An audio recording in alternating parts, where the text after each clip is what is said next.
আমার বাপের বাড়িতে আমার বাপির যেহেতু কলার বাগান আছে, তাই জন্য মাঝে মধ্যে এ বাড়িতে কাঁঠালি কলা পাঠায়। যেহেতু তার জামাই খেতে পছন্দ করে কাঁঠালি কলা, তাই মাঝে মধ্যেই আমাদের বাড়িতে কাঁঠালি কলা আসে। তবে এবারে আবার কাঁঠালি কলার সাথে দেখছি চাঁপা কলাও পাঠিয়েছে। তবে চাঁপা কলাগুলো কেউ খেতে চাইছে না।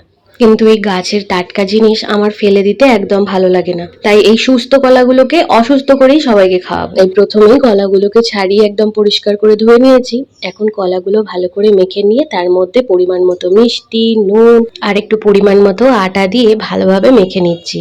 কলার মধ্যে এবার ভালো করে সবকটা জিনিস মিশিয়ে নেবো যতক্ষণ না চিনিটা গলে যাচ্ছে। চাঁপা কলা দিয়ে একদিন কলার বড়া খেয়ে দেখবেন, ভীষণ খেতে ভালো লাগে।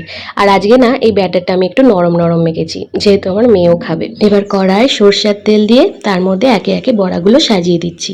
এই বড়াটা না আমি দেখেছি সাদা তেলের থেকে সরষের তেলেই বেশি টেস্ট হয়, তাই আমি যতবার কলার বড়া করি ততবার সরষের তেল দিয়েই করি। আমার মতো কে কে এরকম কলার বড়া বানিয়ে খেতে পছন্দ করেন তারা একটু কমেন্ট করে জানাবেন কেমন।